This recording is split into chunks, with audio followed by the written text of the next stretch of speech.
तो hey guys, कैसे हो आप सब। आज हम लोग बात करने वाले हैं बीजीएमआई इंडियन प्लेयर्स के बारे में जो कि इंटरनेशनल टीम्स के साथ में खेल के सबको हैरान कर दिए हैं। एंड आगे गाइस हम लोग काफी सारे रिएक्शन एंड क्लिप्स देखने वाले हैं जो कि ये चीज को प्रूव करती है हम सालों बाद जरूर आए हैं बट अब रेडी हैं बिल्कुल। तो जो टाइम पर गाइस बीएमआईसी स्टार्ट हुआ, इंडियन टीम्स एंड प्लेयर्स एकदम डोमिनेशन दिखाए। फर्स्ट ऑफ ऑल अगर बात करें डे 1 की तो 6 में से 4 मैच इंडियन टीम्स जीते। एंड लिटरली गाइस स्टार्टिंग के मैचेस में तो ये लग रहा था कि Korean and Japanese team Indian team से डर कर खेल रही है। एक इंटरनेशनल कास्टर भी इंडियन प्लेयर्स के बारे में ये लिखे, India has insane fire power. Then जैसे जैसे गाइस डे 1 आगे बढ़ा, कोरियन टीम्स की तरफ से हमको कमबैक देखने को मिला, स्पेशली टीम डीआरएक्स। वो जापान एंड कोरिया की 8 टीम में से एकमात्र ऐसी टीम है जो कि 2 मैचेस में 2 चिकन डिनर निकाले। एंड ये सेम टीम के गाइस एक प्लेयर है डीआरएक्स QXZ जो कि हमको best IGL and MVP of the tournament की लिस्ट में टॉप 5 में देखने को मिले। बेस्ट आईजीएल में तो #1 एंड एमवीपी में #2। जिसके बाद उनका हमको एक इंटरव्यू भी देखने को मिला था जहां पर उनसे ये पूछा गया था कि स्टार्टिंग के मैचेस तो आप बढ़िया नहीं खेल रहे थे, फिर आपकी तरफ से कमबैक आया तो ये कैसे हुआ। इस पर रिप्लाई करके वो ये कहे कि जो भी वो प्लानिंग करके आए थे स्टार्टिंग में वो कुछ भी काम नहीं करी, बट एकदम से वो अपनी गलतियों के ऊपर काम किए एंड सब कुछ सही कर दिए। देन डे 2 एंड डे 3 के बारे में ये कहे कि उनकी प्लानिंग एकदम सेम रहने वाली है। देन आगे गाइस उनसे ये पूछा गया कि आपको क्या लगता है डे 2 पर वो कौन सी आपके अलावा टीम है जो कि कमबैक कर सकती है। एंड यहाँ पर वो ने बोला ई स्पोर्ट्स का नाम लिए। और गाइस नेक्स्ट हम लोग बात करने वाले हैं बीएमआईसी से ही एक राइवलरी के बारे में जो कि मैच स्टार्ट होने से पहले ही हमको अनाउंस होती हुई दिखी थी। टीम ओरंगुटैन वर्सेस D+ किया। अब बीएमआईसी में गाइस ये दोनों ऐसी टीम है जो कि ऑलरेडी पीएमजीसी के लिए क्वालिफाई कर गए हैं, बट ओनली डिफरेंस ये है कि टीम ओरंगुटैन गॉन्टलेट के लिए क्वालिफाई कर गए हैं, टीम D+ किया ग्रुप स्टेज के लिए। तो team orangutan already kind of ये चीज अनाउंस कर दिए थे कि वो D+ किया को तो बिल्कुल भी जीतने नहीं दे रहे हैं, क्योंकि अगर तो ऐसा होता है तो पीएमजीसी के गॉन्टलेट में ये दोनों ही टीम की हमको ड्रॉप क्लैश देखने को मिलेगा। तो डे 1 पर ही गाइस ये टीम की हमको 3 बार फाइट देखने को मिली।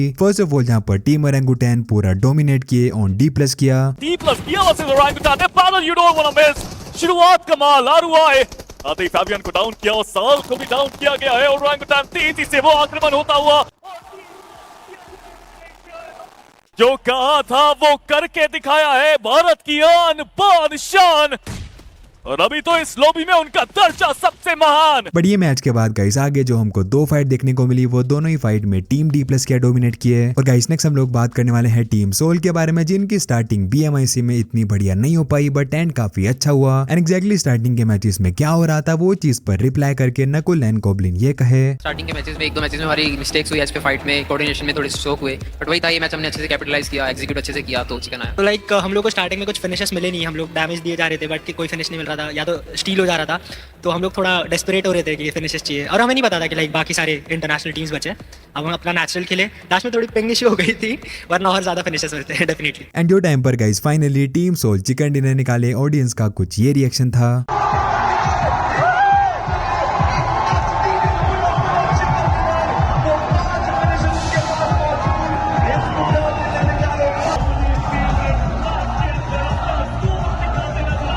और गाइस नेक्स्ट हम लोग बात करने वाले हैं बीजीएमआई कम्युनिटी की एक फीमेल मेंबर निक्की गेमिंग के बारे में। तो गाइस वो अपने इंस्टाग्राम पर एक काफी शॉकिंग न्यूज को रिवील करके ये बताई कि कल रात अराउंड 10:30 PM जो टाइम पर वो अपने वर्क के बाद अपनी कैब का वेट कर रही थी, एक जन आते हैं बाइक पर एंड उनके फोन को छीन कर भाग जाते हैं। देन इसके बारे में गाइस फर्दर वो ये भी कहीं कि वो पुलिस कंप्लेन कर दी है एंड इसी चीज की वजह से उनको 3 बजे तक स्टेशन में रहना पड़ा था। और गाइस नेक्स्ट हम लोग बात करने वाले हैं रेड बुल टेट्रिस के बारे में, एक ऐसा इवेंट जहाँ पर इंडियन प्लेयर्स के पास मौका है ग्लोबल स्टेज पर रिप्रेजेंट करने का इंडिया को इन दुबई। एंड ये इवेंट गाइस इंडिया में फर्स्ट टाइम हो रहा है जिसके नेशनल फाइनल्स होने वाले हैं नवंबर 1 एंड 2 को। एंड ये इवेंट पर गाइस हमको गोल्ड लाइक क्रिएटर्स भी देखने को मिलेंगे। ये इवेंट होने वाला है ड्रीम हैक हैदराबाद में। आई एम श्योर गाइस आप लोग भी अपने बचपन में तो टेट्रिस खेले ही होंगे। तो लेट्स सी इस बार इंडिया से कौन जाने वाला है दुबई में एंड रिप्रेजेंट करेगा इंडिया को। और गाइस नेक्स्ट हम लोग बात करने वाले हैं SATL and team gold like के प्लेयर्स के वीजा इशू के बारे में। तो पिछले वीडियोस में गाइस ये मैटर के बारे में हम लोग बात किए थे। आज लाइव स्ट्रीम पर आकर गोल्ड लाइक के मेंबर न्यूटिनो ये चीज पर फर्दर अपडेट दिए। अभी एक हफ्ते बाद जो COD मोबाइल का टूर्नामेंट होने वाला है, एग्जैक्टली उसके लिए कितना वेट टाइम मिला है वीजा के लिए प्लेयर्स को। गॉडलाइक को अपॉइंटमेंट नहीं मिल रहा भाई,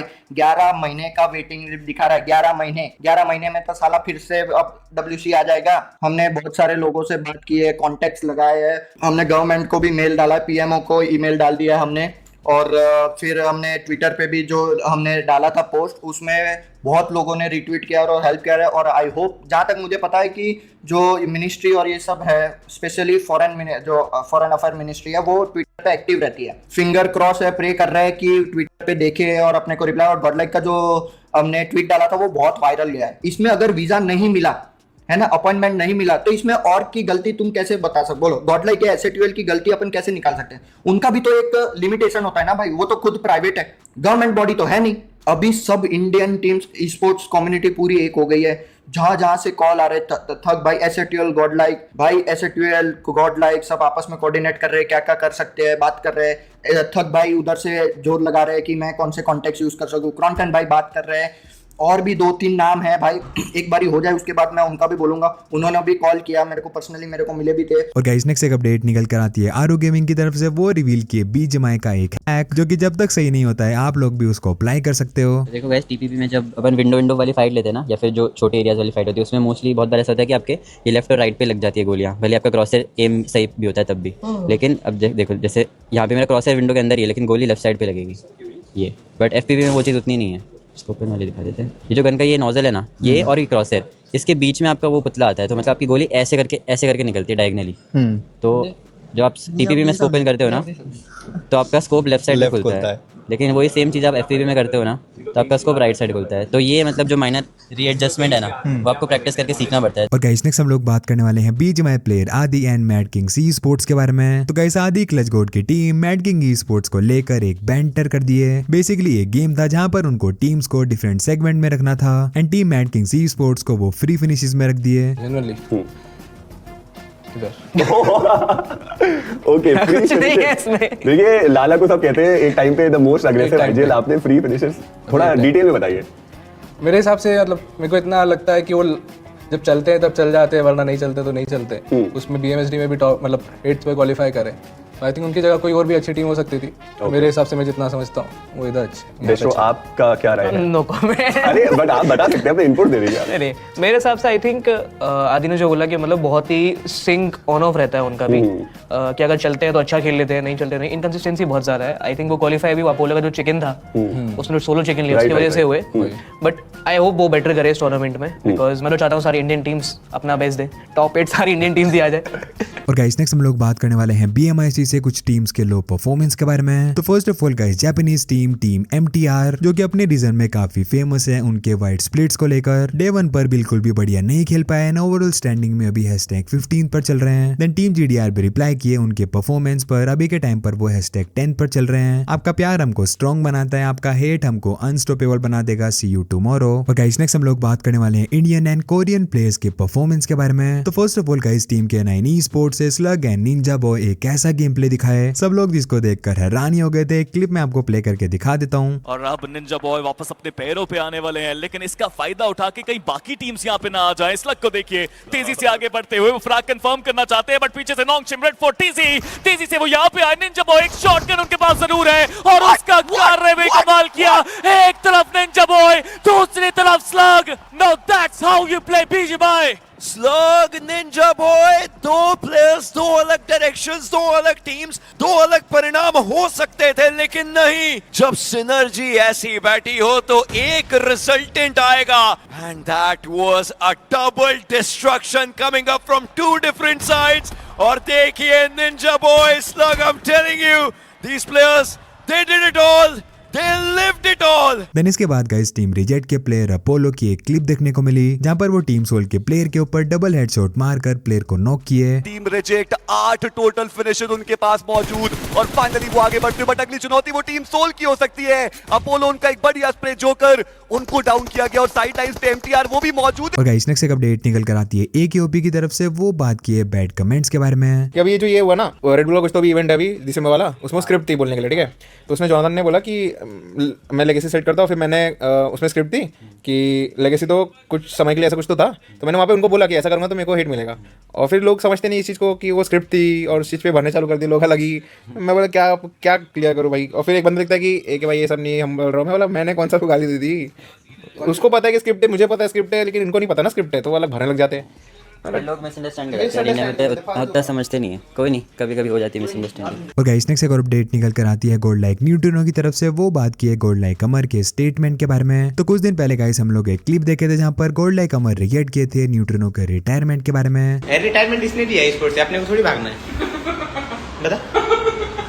बट इसके अराउंड कुछ लोग ये बात करना चालू कर दिए थे क्या गोल्ड लाइक अमर न्यूट्रिनो को डिसरिस्पेक्ट किए हैं। तो वो चीज के बारे में आज रिप्लाई करके न्यूट्रिनो ये कहे, पूरा मिसअंडरस्टैंडिंग था, ठीक है, मैं तुमको पूरा क्लियर कर देता हूँ। कोई भी इधर जो भी प्लेयर रहता है बूट कैंप पे, उनका और अमर भाई का अलग बॉन्डिंग है। क्रॉन्टन भाई बहुत कम आते हैं। दूसरी एक चीज है जो उन्होंने गिव अप और ये सब बोला था रिटायर, तो अमर भाई कभी भी नहीं चाहते थे कि मैं रिटायरमेंट ले लूं। अमर भाई अभी भी नहीं चाहते, अभी भी मेरे को बोलते हैं कि तूने रिटायरमेंट गलत ली, तुझे #1 के लिए जाना चाहिए। बट अभी अमर भाई विजा, इसीलिए मैंने रिटायरमेंट ले ली। तो इसीलिए वो मेरे को ऐसे ही हंसी मजाक में मारते रहते हैं, तू ये वो, है ना। तो अमर भाई का इंटेंशन ऐसा मेरे को कोई डिसरिस्पेक्ट करना नहीं था। इनका क्या सीन है, आई गेस थोड़ा सा इशू हो रहा था जिसकी वजह से जो मैच मैं नहीं कास्ट कर रहा था उसमें शायद मैड किंग्स के किसी प्लेयर को कुछ इशू हुआ था, या एक आध बार ऐसा भी था कि नेबुला के प्लेयर्स के साथ कुछ इशू हुआ था। शायद वो टाइम रहते ही उन्होंने रिहोस्ट कर दिया था या क्या था पता नहीं। मैच थोड़ा डिले में स्टार्ट हुआ था, तो मैं बस एक अनुमान लगा रहा हूँ कि मे बी रीस्टार्ट हुआ होगा, मे बी नहीं हुआ होगा, मुझे एग्जैक्टली नहीं पता। किसी को अगर मैच शुरू होने से पहले अगर कोई इशू आया था तो वहां पर सॉल्व कर दिया गया था भाई। लेकिन मजा अभी है, मैं जी पूरा फॉलो करूंगा, ये तीनों दिन फॉलो करूंगा भाई। कुछ तो क्वालिफाई भी नहीं हो, नहीं ऐसा कुछ नहीं बोलो भाई अनिकेत भाई, जिनको तुम लोग तोड़ रहे हो ना, कुछ लोग क्वालिफाई नहीं हो पाए। अगर वो लोग खेलते हैं ना तो और मजा आता है। अभी तो मजा ही आ रहा है, ऐसा किसी को मत बोलो, वो भी इंडिया से ही है भाई। मैं कहीं ना कहीं कमेंट पढ़ता हूँ भाई कि इंडिया जहाँ खेल रहा है, बाहर की टीम भी खेल रही, तो इंडिया को सपोर्ट करो, भले से तुम किसके भी लवर हो, किसके भी फैंस हो, किसके भी सपोर्टर हो। जब वो बात इंडिया की आती है तो ह्यूमैनिटी दिखाया करो मेरे भाई, दैट्स इट। इंडिया से प्यार है ना, ठीक है, राइवलरी चलनी चाहिए, हेल्दी, मजा आता है वो चीज़। ई स्पोर्ट्स में तो चलना ही चाहिए, बिना राइवलरी के तो ई स्पोर्ट चलेगा ही नहीं, वो होना चाहिए। बट जहां इंडिया टीम खेल रही है उसको सपोर्ट दिखाओ, भले से नेबुला हो, सोल हो, टीआर हो। तो बस गाइस फिलहाल के लिए वीडियो में इतना ही था। अगर वीडियो आप लोग को पसंद आई है तो लाइक जरूर कर देना, चैनल पर नए हो तो सब्सक्राइब भी कर लेना। मैं मिलता हूँ आपसे कल नेक्स्ट वीडियो में। Have a nice day and bye bye.